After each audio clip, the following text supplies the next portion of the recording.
A massive decision for the Chicago Bulls. Should they trade Vooch over to a contender?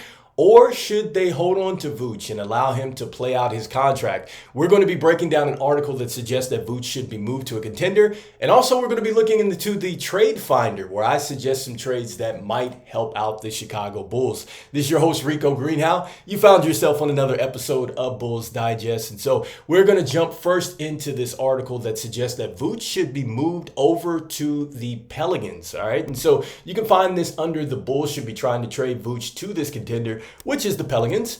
And they're suggesting that Vooch be moved over with Chris Duarte or Jevon Carter in exchange for CJ McCollum. And they're saying that there is the possibility that CJ would have to be moved over to the Detroit Pistons, who have financial flexibility and are trying to improve in the win column with their young team. And so let's look at that first deal that's suggested by this particular writer.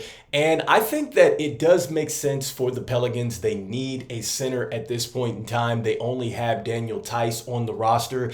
And Zion Williams, yes, he could play the center, but he's a bit undersized. And with the injuries that he has had, I'm not sure that you want to have him playing the 5 minutes like that. And so I think that this would help him out offensively. First, you're going to have Vooch, who's going to want to play a little bit more pick and pop, mid-range. He's also going to shoot some 3-pointers as well. So that's going to help bring centers out of the paint for Zion Williams to work there. And I think on the back line defensively, now Zion Williams, who we know is a very good athletic defender, he has some length maybe in Vooch that will help him out. I'm not saying that Vooch is elite on the defensive end, but he is going to help him out there. And so I think that that makes sense for them. And for 2 years, if they're going all in with Zion Williams right now, then this gives them a great chance to possibly compete in the West. And I think also too, bench-wise, they get a little bit better because you bring Jevon Carter over. I think he is looking to get some playing time. I could see him out there with Jose Alvarado. I feel like that they would perhaps find a rhythm on this second unit. He's going to be able to knock down some shots, hopefully, and defend like he was when he was with Milwaukee. And then when you look at Chris Duarte, I feel like this is a young man to me that could be a steal for the Chicago Bulls. I mean, I think a lot of people forget that he had a really good season as a rookie with the Pacers. He got injured. He went over to the Kings. They have a lot of guards, and I feel like he got lost. And I think that even though the Chicago Bulls have guards, there's a chance that he might find his way with the Bulls. If you looked at the Olympics, he's looking very good right now. Looks like he's in some good shape. And there's a chance that, he's coming over with a chip on his shoulder, and he could be looking to carve out a role with us, especially if we start to trade off a lot of players, whether it's Jevon Carter, Torrey Craig, Lonzo ends up going. Like, suddenly it's going to open up some positions for him. So I think that he is going to be a good role player, either for the Bulls or for the Pelicans, if he were to get shipped over there. So with that being said, with the Bulls, I think if we were to redirect him over to the Detroit Pistons, if we were looking to bring a player back, then there's only a couple players that I'm looking at, and that's one starting with Isaiah Stewart. I love his game as an undersized big, and he's able to step out and knock down shots. I feel like he's gotten very good with that. Got a chance to look at him, I think, in last year's Summer League, how he's developed into a little bit better of a jump shooter off that pick and pop, and he'll go in there with some physicality and beat some people up. Kind of reminds you a little bit of Kenny Lofton Jr. Next up is Jalen Duran. I love his game. He reminds me a lot of Jared Allen. You give him you get him paired up, with a point guard that can go downhill and is wanting to get into the lob situations. Like, I think that he is going to be a lob threat all day long. He loves to block shots. Got a chance to look at a lot of his games when he played for Memphis. And I absolutely think he is a player that would fit with the Chicago Bulls long term. And then Jaden Ivey. Like, I think that Jaden Ivey is primed. He's ready. He's shown that he can do a little bit more than just get to the basket. I think he's starting to develop a little bit more of a jump shot. And I think the game is starting to slow down for him as well. Now, with management taking over for Detroit, a new management, I don't know if they're going to be willing to give up those young pieces, but those are players that I would be interested in if the Bulls were to somehow do business with the Pistons and need to have a player back. And so with that being said, now we're going to jump into some trades that I took a look at. One of these trades is not necessarily to a contender, two are to a contender, but I think it makes sense if you're looking at it from a financial standpoint. And depending on what this team wants to do, maybe it makes sense there. And so let's start with the first deal. This is a deal that we've seen before on the channel and also to all over, but it is Vooch going over to Atlanta. All right. And so it would be in exchange for Clint Capela. You're seeing that Clint Capela has a year left. You see Vooch has 2 years left. And immediately, I think that works with what Trae Young wants to do. It's going to open up the floor for him to have a legit pick and pop player. Yes, he's not as athletic as John Collins was, but I think that he operates in a way that it gives Trae Young a little bit of space. And then with us, getting Clint Capela, I think he can either start or come off the bench. And what I love about him is he doesn't need a whole bunch of minutes. You still have him. You would still have Jalen Smith out there. You still have Sunoco. You still have Kenny Lofton Jr. So it gives us a player that we can use for the year, probably not going to be there long term for us.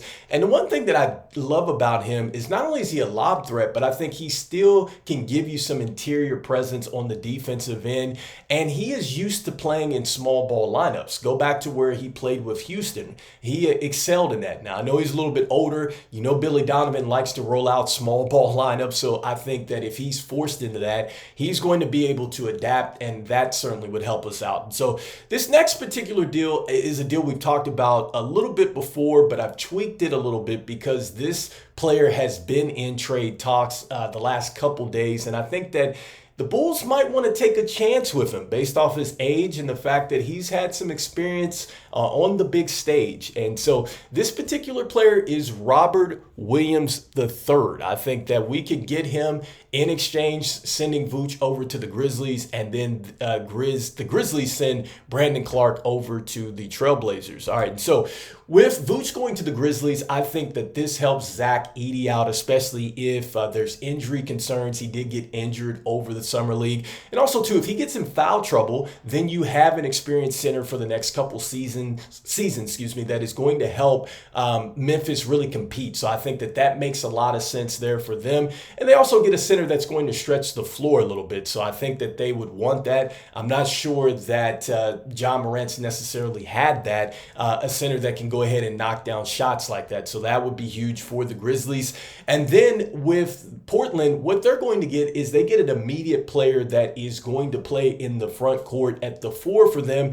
And it is going to open up some playing time for Donovan Cleveland, because now you don't have Robert Williams III in the way. And I feel like now Donovan Cleveland, he has a better chance to go ahead and get some minutes immediately as a rookie. There's only DeAndre Ayton in the way, and he's under contract for 2 years. And so that helps him out as far as getting playing time, and Brandon Clark can immediately fit in with their young core and play immediately. With us, we get a young player in Robert Williams III. Yes, he has been injured, so I'm going to go ahead and get that out of the way.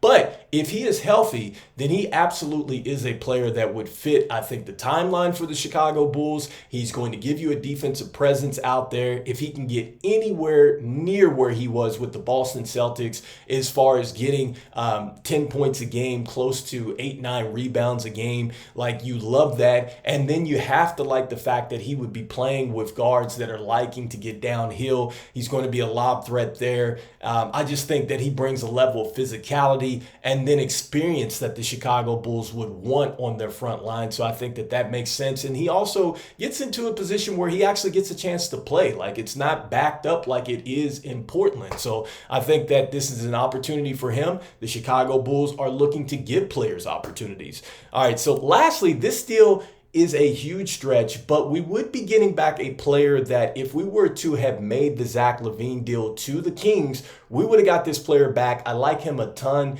at the wing position. He reminds me of a bigger version of Kurt Heinrich. And I must say the other player that we're bringing back, it is a guard, but I think he has a chance to be a real defensive terror. And if we're going to clean up the backcourt, he might have a chance to play for us at 6'6", so he does have some height as well. But this would be a real swing for the fences. But this would send Vooch over to the Kings along with Torrey Craig. So these are teammates that DeMar DeRozan is familiar with. It also gives Sabonis a chance now to where if he gets in foul trouble, gets injured, they still have a big. And for us, we get Kevin Huerter. We get a shooter over here. Reminds you a little bit of Tyler Hero, Duncan Robinson, Kirk Heinrich. You get that. But also, too, I love the fact that we get Keon Ellis as well. Like, I think defensively, I loved everything that I saw on tape with him, and I think that he's not even scratched the surface of what he can do in the NBA, and I feel like he's one of those young, talented players that just needs an opportunity, and I feel like he could do some big things here. So let me know in the comments if you like any of these particular trades where we would get a Kevin Huerter over.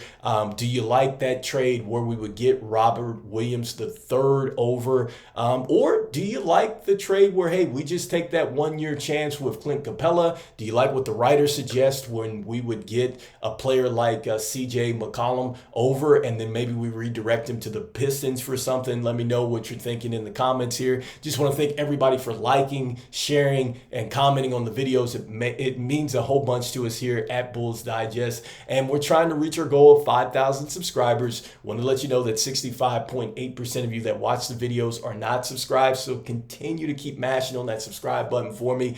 And even though we are talking about hypothetical mock trades and we're 3 or 4 weeks away from training camp, I'm still saying go Bulls, and I'll see you guys on the next one. Peace.